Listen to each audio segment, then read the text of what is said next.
ገነት ላይ ገቡ የሚችሉ ሰዎች እነማን ናቸው ብለህ ብትጠይቀኝ በአላህ ላይ ያጋሩ ሰዎች ለገነት ከነሱ እርም ናት።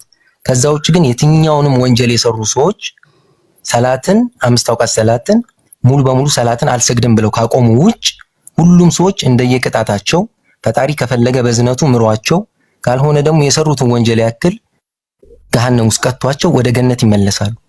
ሁሉም ሙስሊሞች ገነት ይገባሉ ከሱ ያላጋሩት ሲቀሩ፣ ያጋሩት ግን ዘውታሪ ናቸው ማለት ነው። ስለሆነ ምድር ላይ ለምሳሌ አንድ በጣም ጻድቃን የሆነ ያው በእናንተ አገላለጽ ብናገዘው ትልቅ ሸህ አለ፣ እንደኔ ደግሞ ተራማኝ አለ። ሁለታችንም አላጋራንም። እሱ ግን ቀን እየጾመ ሌሊት እየሰገደ ብዙ ጥሩ ስራዎችን ሰርቷል። ይሄ ሰውዬ ታዲያ ገነት ውስጥ ገብቶ እኩል በትልቅ ብዙ ስራ በልፋት ሰርቷል። እኔ ደግሞ መደበኛ የሚባሉ ግዴታ ስራዎችን ሰርቻለሁ። ገነት ውስጥ ከገባም በኋላ እኔና እሱ እኩል የሆነ መስተንግዶ እኩል የሆነ ምንዳ መመንዳት ይሄ ፍትሃዊ ነው ብለህ ታምናለህ? እንዳንተ ጥያቄ ማለት ነው። ኦኬ መጀመሪያ ደረጃ ካነሳቸው ልነሳና አላህ በመጀመሪያ ደረጃ ከልባችን ላይ ቅናትን ያስነሳልናል። ሰው ለዛ ሌላኛው በሚያነሳው አልቀናም ብለሃል።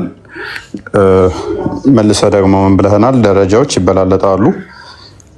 ለአንደኛው ከፍ ያለ ይሰጠዋል፣ አንደኛው ደግሞ ዝቅ ያለ ብለህናል። ከፍ ያለና ዝቅታን ካወቅ ነው ባወቅንበት ቅጽበት ቅናት የለም የሚለው ይወድቃል ማለት ነው። እንዴት ነው የሚወድቀው? ምን ሚል አዲስ ቁርአን ደግሞ አለ፣ ልቦቻቸው የሚፈልጉትን ነገር ሁሉ ይሰጣቸዋል የሚላለ አለስ ግጭት ይሆናል ማለት ነው። ልቦቻቸው የሚፈልጉትን ሁሉ ያገኛሉ ከተባለ አንተ ባልከ መሰረት ደግሞ የሚከለከሉት ካለ እነኛዎቹ ሲያገኙ እነኛዎቹ የሚከለከሉት ካለ ልቦቻቸው የሚፈልጉትን ሁሉ ይሰጣቸዋል ከተባለ ሁለቱ ግጭት ነው የሚሆነው ማለት ነው። ግጭት ነው የሚሆነው። ምክንያቱም ለምንድነው እሱ ልቦቻቸው የሚፈልጉትን ሁሉ የሚሰጣቸው ከሆነ የተሻለ የሚፈልገው ማለት ነው። የሰው ልጅ በባህሪው የተሻለ ይፈልጋል። ይሄ ደግሞ ሐዲስ ላይ ማሳየት ይቻላል። ኢብን እርሻ እንኳን ሲጠይቁት የአዳም ልጅ ፍላጎት አይሞላም ብሎ የተናገረበት አለ። በገነት ውስጥ ገብቶ እርሻ እንኳን ይጠይቁታል፣ ሄደን እንረስና እንዝራ ብለው ማለት ነው። እሱ ብቻ ሳይሆን ደግሞ በቀራ ላይ 26ኛው ላይ ምግቡ ራሱ ሰልችቷቸው ሲያማርሩ እናገኛለን። ወደ ማማረር ውስጥ ቅሬታ ውስጥ ገቡ ማለት ነው። ቅሬታ ውስጥ ገቡ ማለት አለመደሰት መጣ ማለት ነው። አለመደሰት መጣ። ሌላ ተጨማሪ ነገር የተሻለ መፈለግ ውስጥ ገቡ ማለት ነው። ይሄ ደግሞ ቁርአኑን አንቀጽ ታቀርብልኝ ትችላለህ? ኦኬ፣ አንዴ ክፈትልህ ክርስቲያን። መክፈት ትችላለህ ክርስቲያን?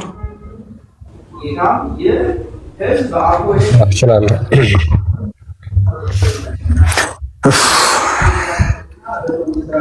ብይታለሁ። ኦኬ፣ አሁን ጥሩ ነው። እነዚያ ያመኑትና መልካሞችንም የሰሩትን ለነሱ ከስሮቻቸው ወንዞች የሚፈሱባቸው ገነት ያሏቸው መሆኑን አብስራቸው። ነኝ ገነት ስለሚገቡ ሰዎች ነው። ገነት ስለሚገቡ ሰዎች ከእርሷ ምን ውሃዎች ስለሚፈሱላቸው ሰዎች አብስራቸው። ከእርሷ ከፍሬ አይነት ሲሳይን በተመገቡ ቁጥር ፍሬዎቿ ስለሚመሳሰሉ ይህ ከአሁን በፊት የተመገብነው ነው ይላሉ። ምን ይላሉ? እየተደሰቱ ነው? ቅሬታ እያቀረቡ ነው? እዚህ ጋር ጥሩ ያው ሱረቱል በቀራ ላይ ነው። ሜቢ ተፍሲሩን ገብተህ አላነበብክ ይሆናል እንጂ ምንድነው የሚለው እዚህ ላይ ወኡቱ ቢሂ ሙተሻቢሃ ይላል። ተመሳሳዩ ስለቀረበላቸው ከዚህ በፊት ቆይ አንዴ ተፍሲሩ እንደዛ አይደለም። እሺ ቀጥል። ኦኬ እኔ ልጨርስና አንዴ ሜቢ ስለ ተማርኩት ይሄን ትምህርት ለማስረዳት የቻልኩትን ለማስረዳት ልሞክር። ዋናው መማማር ስለሆነ ማለት ነው። እዚህ ላይ የሚጠይቁት ጥያቄ ምንድነው? እንዳተባለው ቁርአኑ ላይ ከስሮቻቸው ወንዞች የሚፈርሱ አትክልቶች ይቀርቡላቸዋል። በዚህን ጊዜ የምድር ሰዎች ምን ብለው ይጠይቃሉ? ከአሁን በፊት የተመገብነው ይላሉ። እነርሱም ተመሳሳይ ሆኖ የተሰጡት የሚለው ጋር ሜቢ ኢብን ከሲር ተፍሲር ላይ ገብተህ ካየኸው የሚቀርብላቸው የጀነት አትክልቶች እንደተገለጸልን ምድር ላይ ያሉትን አይነት ተመሳሳይ ናቸው። ለምሳሌ ሙዝ ከሆነ ተመሳሳይ ሙዝ፣ ብርቱካን ከሆነ ተመሳሳይ ብርቱካን ነው። ነገር ግን በጣም ይለያሉ፣ በጣም ይለያሉ። ይህም የሆነበት ጥበብ ምንድነው? አንድ ሰው የማያውቀውን ነገር ለመቅመስ ኢንተረስትድ አይደለም። ለምሳሌ እኔ የማላውቀውን ፍሬ ቢቀርብልኝ ያንን ነገር ለመቅመስ ይጣፍጥ ይሁን ከዚህ በፊት ይመር ስለማላውቀው ለዛ ነገር ጉጉት የለኝም። ነገር ግን የማውቀውን አይነት ምግብ ቀርቦልኝ ጣዕሙ የተለየ ነገር መሆኑን ካወቅ ያን ነገር ስለማውቀው ከዚህ በፊት ስለማውቀው ምን አይነት ጣዕም ይኖረዋል ብዬ ለመሞከር እጓጓለሁ። እና እዚህ ላይ የገነት ሰዎች ይህን ጥያቄ ያቀረቡት ምንድነው ምድር ላይ በመልክ የሚያውቋቸውን አትክልቶች ነው የቀረቡላቸው ገነት ላይ። በዚህን ጊዜ ምድር ላይ እነዚህን አትክልቶች እናውቃቸዋለን ብለው ይጠይቃሉ። እሺ እናመሰግናለን። የመሰልቸት ለመፈለግ አይደለም። እንደዛም ከሆነም አመሰግናለሁ። እኔ እስማማለሁ። እንደዛም ከሆነ ምድር ስበላው የኖርኩትን ለመብላት ገነት ላይ ተስፋ አላደርግም። እኔ ፐርሰናሊ ብጠይቀኝ ምድር ላይ ሙዝና ብርቱካን እንደ ልብስ አገኘ የነበረ ሰውዬ ገነት ውስጥ ሙዝና ብርቱካን ለማግኘት ብሎ ተስፋ የሚያደርግ አይኖርም ማለት ነው። እንደዛ ከሆነ ደግሞ ኖ እንዳነሳውልህ በመልክ ይመሳሰላሉ እንጂ በጣም የማይመሳሰሉ። አይ ቲንክ ከስር እየተቆራረጠ ነው መሰለኝ። እሰማለሁ እኔ ይሰማል። ኖርማል ነው። ይቀጥል። የነሱ ይሆናል። ያ እንግዲህ ሙዝ ራሱ በየሀገሩ ይለያያል። አንዳንዱ ጣፋጭ አለ፣ አንዳንዱ ሰዚም አለ። ስለዚህ ምድራዊ ላይ ያሉትን አንተው ባልከን ሎጂክን ብንስማማ እንኳን እነኝን ለማግኘት ተስፋ የሚያደርግ ከዛ ደግሞ ኦኬ እዳኛው ገነቶች ደግሞ ይህንኛው የሚያንስባቸው ታችኛው ገነቶች ጋር በሰፋፊ ሳህን በብዛት የሚሰጣቸው ከዛ ይህን የምታበላልጠውና በእንደዚህ ደረጃ የምትሰጠው ከሆነ ይሄ በራሱ ምንድነው? እሱ ምድራዊ የሆነ ስርዓት ነው። ኢተርናል የሆነ ደስታ አይደለም። ደስታ ጥገኝነትን የያዘው ምንድነው? ምግብ ላይ የሆነ ነገር ያስፈልገህ ማለት ነው። ደስተኛ ለመሆን ኢተርናል መሆን ስላልቻልክ የምትበላው ምግብ ቅድም የበላሁትን ይመስላል አይመስልም፣ ይጣፍጣል አይጣፍጥም በሚል ጥገኛ ሆንክ ማለት ነው። ኢቭን ጣዕም ራሱ እኮ ምንድነው? እሱ ኮንዲሽናል ነው። አጣጥመህ ሲመች ቅድም አንተ ራስህ ባልከን ኦኬ፣ ቅድም በወደዱት ምግብ ምድር ላይ ባዩት ነው አልክ። አሜሪካ ያለ ሰውና ኢትዮጵያ ውስጥ ያለ አትክልቶቹም እንትኖቹም የሚወዳቸው አበላሎቹ ሊለያዩ ይችላሉ። ስለዚህ ይህንኑ ስሜት ነው ዞ የሚሄደው እያልከን ነው አንተ። ይህንኑ ዞት ይጓዝና ምንም ቦዲው ግሎሪፋይድ አልሆነም፣ ስቲል የምድራዊ ስሜትን ነው ገና ዞ የሚጓዘው ማለት ነው። በዛው በምድራዊ ነገር በምድራዊ ምላሱ ቴስት ያደርገዋል። ከዛ በኋላስ ይሄንኛው እንዲህ ነው ይሄንኛው እንዲህ ነው እያለ ቃቃቂራ ያወጣል ማለት ነው። ይሄ ገነት እኮ አይደለም፣ የሆነ ሆቴል ነው የሚሆነው። የሆነ ሆቴል ቤት ነው የሚሆነው። ኦኬ ምናልባት ቅድም ላይ አላስተዋልኩ ይሆናል እንጂ ካልኩህ እነዚህ የተጠቀሱ ትልቅ ሐዲስ ሰምተህ ከሆነ ማስረጃ አለ። ገነት የምትባለው ረሱል በቃላቸው የነገሯት ከዚህ በፊት በጆሮአችሁ ሰምታችኋት የማታውቁ በአይናችሁ አይታችኋት የተቆረጀ ነው። ከመጽሐፍ ቅዱስ የተቆረጀ ነው። እሱ ከመጽሐፍ ቅዱስ የተቆረጀ ነው። ችግር የለም። አሁን ምን መሰለህ፣ አይ በአይን አይታችሁ ማታውቁት፣ በጆሮ ሰምታችሁ ማታውቁት፣ በልባችሁም ታስቦ ማያውቅ አለ የሚለው ቆይ አንዴ ከመጽሐፍ ቅዱስ የተወሰደ ነው። ሐዋርያ ቅዱስ ጳውሎስ የጻፈውን መሐመድ ወስዶን ነው። ጥቅሶቹን ከፍተን እናሳየን እንችላለን። ቃል በቃል ተኮርጆ ነው። ስቲል አልታየም እንዳትል ደግሞ እናንተው ታይቷል። ለምንድን ነው ታይቷል? ምን መሰለህ? አንደኛ ሆድ ላይኖች እንዳሉ ተነግሮሃል። ሁለተኛ ሆድ ላይኖች የሚዘፍኑት ተነግሮሃል። ሶስተኛ ምግብ እንዳለ ተነግሮሃል። አራተኛ መጠጥ እንዳለ ተነግሮሃል። አምስተኛ አላህ እዛ መጥቶ እንደምታየው ተነግሮሃል። ስድስተኛ በወርቅ ዕቃ እንደምበላ እንደምትጠጣ ተነግሮሃል። ሰባተኛ በትልልቅ የሳፋ ሳህን እንደምትበላ ተነግሮሃል። በየመንገዱ ላይ ደግሞ በየ60 ማይሉ መንገድ ሳይሆን በየ60 ማይሉ ጥጉ ላይ ደግሞ የቆሙ ሴቶች አሉ፣ ሄደህ የምትገናኛቸው እንዳሉ ተነግሮሃል። አልጋ ላይ ተሾምሮማሪ የሆኑ እንዳሉ ተነግሮሃል።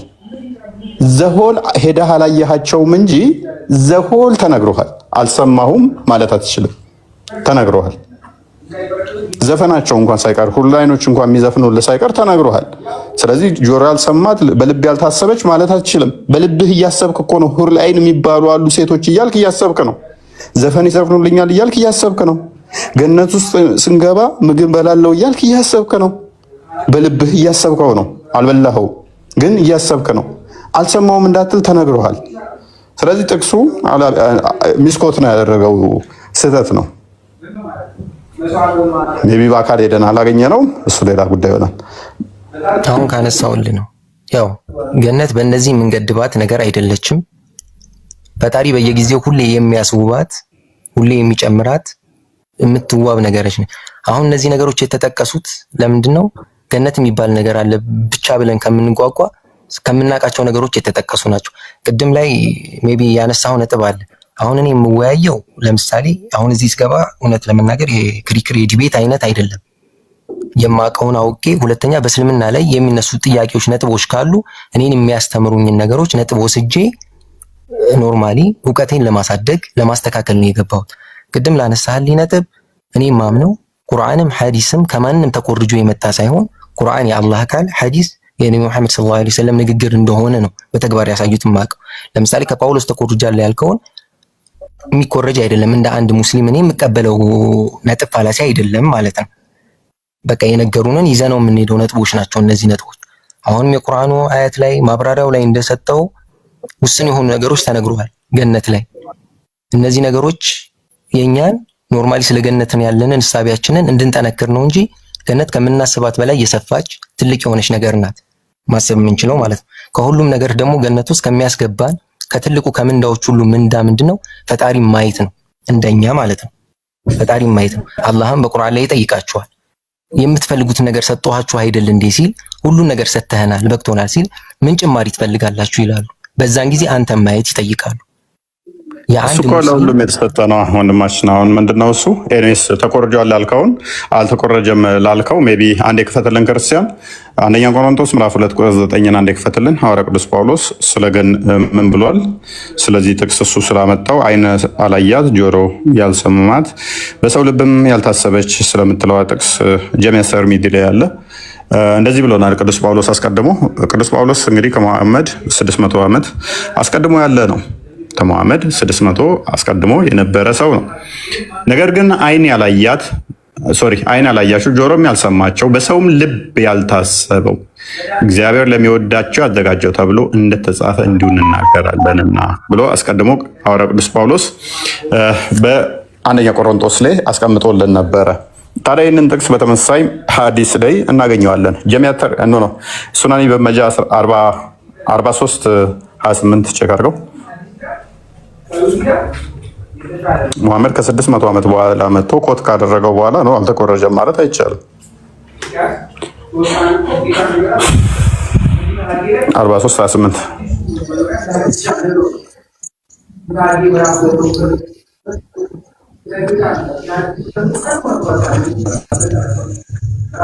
ኦኬ ቀጥል አንብበው።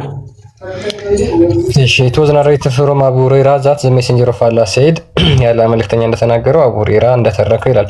አላህ says አላህ እንደዚህ አለ I have prepared for my righteous slave that which no eyes has seen no ear has heard and it has never crossed the mind of a man አላህ እንደዚህ ይላል እኔ ለጻድቅ ባሪያዎች ያዘጋጀሁት አይን ያላየውን ጆሮ ያልሰማውን እንዲሁም ደግሞ በአእምሮ ያልታሰበውን ነው። ያ ስለዚህ ቀጥል ሐሳብ ባነሳ ምናልባት ነብዩ መሐመድን ያው ታሪክ አንብበ ሊሆን ይችላል። ነብዩ መሐመድ ማለት ማንበብን መጻፍን የማይችሉ ነብይ ናቸው እና ማንበብን መጻፍን የማይችሉ ነብይ እንዴት ሜቢ ካነሳህልኝ ነጥብ ኮርጆ ሊጽፉት ይችላሉ ብለህ ታስባለህ? ትልቁ ፈጣሪ ነው መሐመድን ከላከባቸው ነገሮች ጥበባት አንዱ ማንበብን መጻፍን የማይችሉ ይሄንን አንተም ታውቀዋለህ። አይ አላውቅም፣ አንተ ነው የምታውቀው። አንድ ሰው ለመኮረጅ የግድ ፏዳትር ከመሄ ይገባም ታው ተሳስተሃል። እንደዚህ አይነት ንግግር የለም። አፈር አባቱ ይብላ አትርከም ብራዘር። ሚፍታውን ተመታ ማለት ነው። ሚፍታ ተመታ ገብቶሃል? ኤኒዌይስ ፏድ ለመኮረጅ የግዴታ መጻፍና ማንበብ ብቻ ነው ያለህ ማን ነው እሱ? ለምሳሌ ግዴታ ከአንድ መጽሐፍ ኮርጇል የሚባለው የሆነ ሰውዬ ያንን መጽሐፍ ማንበብ ሲችል ነው። ኦኬ መጽሐፍ ሲችል ነው እንጂ ማን ነው ይሄን necessarily መጽሐፍና ማንበብ የማይችል ሰው መኮረጅ አይችልም ያለህ ማን ነው? በምን አይነት መልኩ መጽሐፍና ማንበብ የማይችል ሰው ከሌላ መጽሐፍ እንዴት ሊኮርጅ ይችላል? ለምሳሌ በመስማት ይኮረጃል። ይሄንን ነገርኩ። ለምሳሌ አንተ አሁን አላነበብከውም ይሄንን። ስለዚህ እኔ ስናገር ከሰማ አንዴ እልመኛው ፕሊስ ጣልቃ አትግቡ። ማስረጃ ስጣል። ቆይ ፕሊስ መሐመድ እንደሚጽፍና እንደሚያነብ አሳያለሁ። ኔክስት እንደሚጽፍ አሳያለሁ። ግን ፎር ሴክ ኦፍ አርጉመንት ግን ሰማላ አይጽፍም ብዬ ልስማማለህ። እንደሚጽፍ አሳያለሁ፣ እንደሚያነብ አሳያለሁ። ግን ለመኮረጅ ነሰሰርሊ መጽሐፍና ማንበብ ብቻ ነው ያለህ ማን ነው? አሁን እዚህ ጋር ምናልባት በአንተ ሀሳብ ልስማማ ብዬ ነው እንጂ ኖርማሊ የሚያስኬድ አይደለም። አሁን ምን ብዬ ልንገርህ፣ ከድሮ ቀድሞት መጣ እሱ። ቆይ አሁን እኮ ያለው አንተ አርጉመንትን የገነባኸው ምንድነው? እሱ መሐመድ አልኮረጀም ለማለት መሐመድ መጻፍና ማንበብ አይችልም የሚል ፐርሚስ ለዛ ላይ ነው የገነባኸው። እኔ ደግሞ የአንተን ፐርሚስ ተስማማውልህና እሺ መሐመድ መጻፍና ማንበብ አይችልም፣ ነገር ግን ማን ነው መጻፍና ማንበብ የማይችል ሰው መኮረጅ አይችልም ብሎ ያለ ማን ነው? ትክክል። አሁን እያነሳ ያለው አርጉመንት የፋላሲ ሀሳቦችን ነው። እኔ አሁን እምልህ ምን እንደሆነ ልንገርህ። ምን አይነት ፋላሲ ሰራው? ምን ፋላሲ ሰራው? አንዴ ማነሳቸው ነጥቦች ሊስን ቆይ ፏድ፣ ምክንያቱም ከስር ከ1000 ሰው በላይ አለ። ይሄንን እንግሊዘኛውን ከነ ያላነበበ አለ። እኛ ስንላውን ሰምተዋል። አይን አላያች ጆሮ ያልሰማት በሰው ልብም ያልታሰበች እግዚአብሔር ለወዳጆቹ ያዘጋጀው ምትለውን ስናገር ሰምቶ ሰው አይኮርጅም ማንበብና መጻፍ ማይችል ከሆነ ኖ መኮረጅ አችልም ብሎ መዝጋት which is ስህተት ነው። መጻፍና ማንበብ እንኳን ባይችል አንድ ሰው ከሰማ መኮረጅ ይችላል። የሰማውን ነገር መኮረጅ ይችላል። ቁርአን ላይ ደግሞ በተመሳሳይ ሙሐመድ ጆሮ ይሉት ነበር። ታውቃለህ ብዬ አስባለሁ። ጆሮ ማለት ጆሮ ጠቢ ወይንም ደግሞ አድማጭ ነገሮችን የሚሰማ ማለት ነው። ጠባሪ ላይ በደንብ ያስቀምጠዋል። ይሄን ለምንድን ነው ያሉት ሲባል እየሄደ ከመጽሐፉ ሰዎች ያዳምጣቸው ነበረ። ስለዚህ የሚያዳምጥ ከሆነ መኮረጅ ደግሞ ሲምፕል ነው። ስለዚህ አንተን አርጉመንት አሁን ዲቨሎፕ አድርገው መጽሐፍና ማንበብ ማይችል ሰው መኮረጅ እንደማይችል አንተ አሳምነኝ።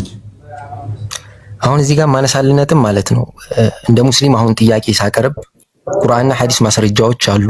ለምሳሌ ሐታ የሐዲስ ማስረጃዎች አላህ ምን ይለናል? ኢን ሁወ ኢላ ወህዩን ዩሃ ይላል። እሱ ከሚወርድለት ወህይ ውጭ ሌላ ነገር የሚናገር አይደለም። ሐታ ቁርአን የአላህ ንግግር ነው። ነገር ግን ሐዲስ በእሳቸው በወህይ መከለል የተነገረ ንግግር ነው። ከሳቸው ከራሳቸው የሚያመነጩት ምንም ነገር የለም ነብዩ መሐመድ። ስለሆነ እኔ አሁን እንደ ሐሳብ የማቀርብልህ ሌላ መጽሐፎች ተኮርጇል ወይ ከመጽሐፍ ቅዱስ ተኮርጇል የሚለው ማለት እኔ አልቀበለውም። ለምሳሌ እንደ አንድ ሙስሊም ቁርአንና ሐዲስ ቁርአን የአላህ ንግግር ነው፣ ሐዲስ ነብዩ መሐመድ ተግባርና ንግግር ነው ብዬ ነው ማምነው።